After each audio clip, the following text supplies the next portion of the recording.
Imagine que tu sois assis chez toi, en train de boire un café et de regarder un nouvel épisode de ta série préférée. Et soudain, boum, crash. Que s'est-il passé?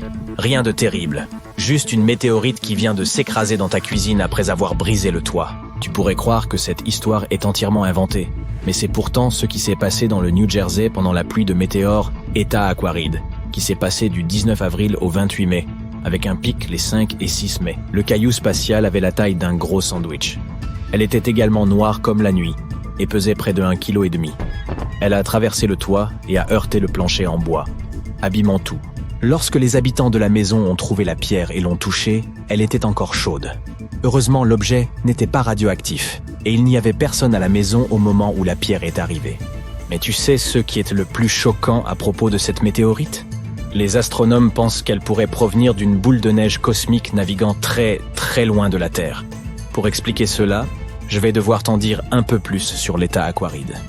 Cette pluie de météores est célèbre pour ses météores rapides, qui laissent de longues traînées lumineuses. Elle est produite par la comète Halley, qui termine son orbite autour du Soleil tous les 76 ans. La comète n'est pas venue près de la Terre depuis 1986 et ne reviendra pas avant 2061. Pour l'instant, elle se trouve quelque part dans la constellation de l'Hydre, à plus de 100 années-lumière de notre planète. Chaque année, la Terre doit traverser les traînées de débris laissées par les comètes. Ils entrent en collision avec notre atmosphère, se désintègrent et créent de magnifiques traînées colorées dans le ciel nocturne. C'est ce qui se produit à chaque fois que Halley retourne dans notre système solaire. Son noyau rejette une couche de glace et de roches dans l'espace, dont une partie atteint notre planète.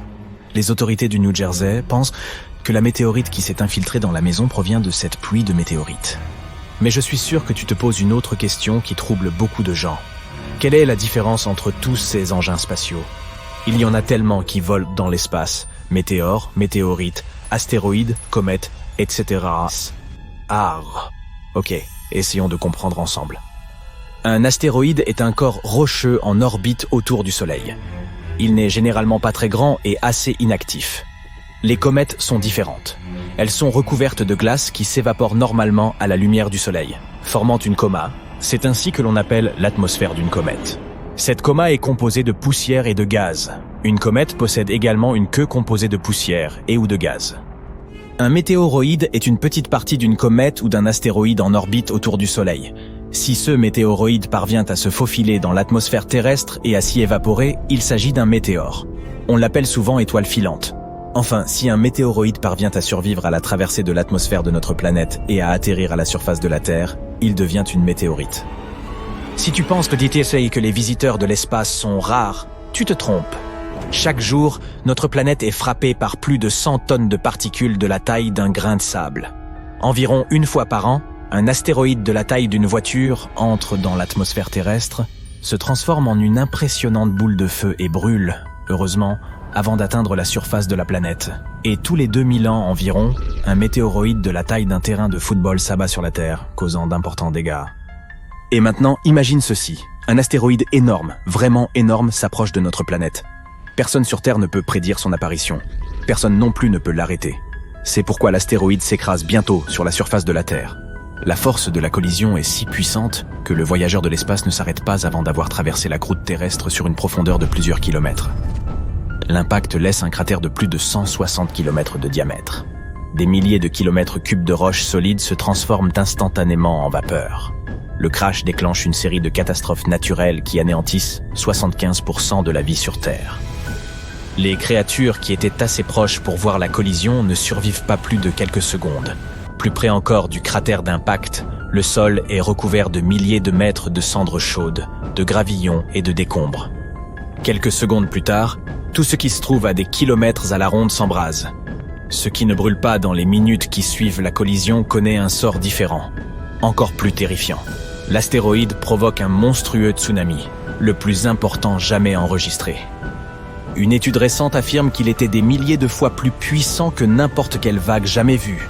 Le tsunami a été si dévastateur qu'il a érodé les sédiments des fonds marins à l'autre bout du monde.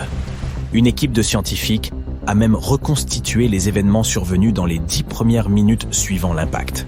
La maquette a montré que l'astéroïde avait produit des vagues jusqu'à 30 000 fois plus importantes que l'un des plus grands tsunamis jamais enregistrés, celui qui s'est produit dans l'océan Indien en 2004. Tu as probablement déjà deviné que je parle d'un événement réel, à savoir la collision d'astéroïdes qui a fait disparaître les dinosaures de la surface de la Terre.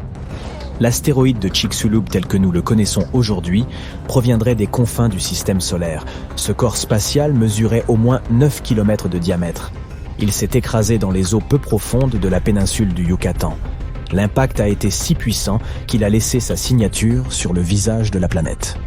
En 2021, les chercheurs ont découvert que la collision avait creusé des méga-ondulations dans la croûte terrestre dans la région de l'actuelle Louisiane centrale. Mais de tels événements dévastateurs, lorsqu'un objet aussi grand menace les habitants de la Terre, se produisent très rarement, une fois tous les quelques millions d'années. Les roches spatiales de moins de 24 mètres brûlent généralement dans l'atmosphère de notre planète, ne causant que peu ou pas de dégâts.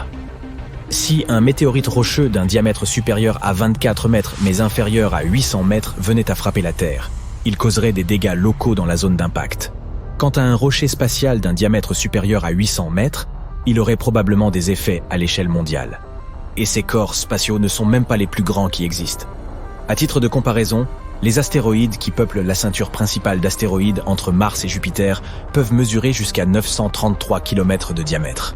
Mais tu peux respirer, ils sont trop éloignés et ne représentent aucune menace pour notre planète. Nos scientifiques en apprennent toujours plus sur les astéroïdes et les comètes dangereux. Ils ont même créé un bureau de coordination de la défense planétaire, PDCO. Ce bureau veille à ce que les objets potentiellement dangereux soient détectés le plus tôt possible. Un objet est considéré comme potentiellement dangereux si l'on prévoit que son orbite l'amènera à moins de 8 millions de kilomètres de la Terre. Il doit également être suffisamment grand pour atteindre la surface de notre planète, plus de 30 mètres de diamètre. Il est intéressant de noter que l'impact d'une météorite n'est pas la pire chose à craindre. Certains scientifiques affirment que la chose la plus dangereuse est l'onde de choc produite par un météore qui se brise dans l'atmosphère. Par exemple, un météore, qui était à l'origine un astéroïde de la taille d'un immeuble de 6 étages, est entré dans l'atmosphère de notre planète en février 2013 et s'est brisé à 24 km au-dessus du sol. Cela a généré une onde de choc équivalente à une énorme explosion. La météorite qui s'est écrasée en Sibérie en 1908 était 10 fois plus puissante qu'un astéroïde.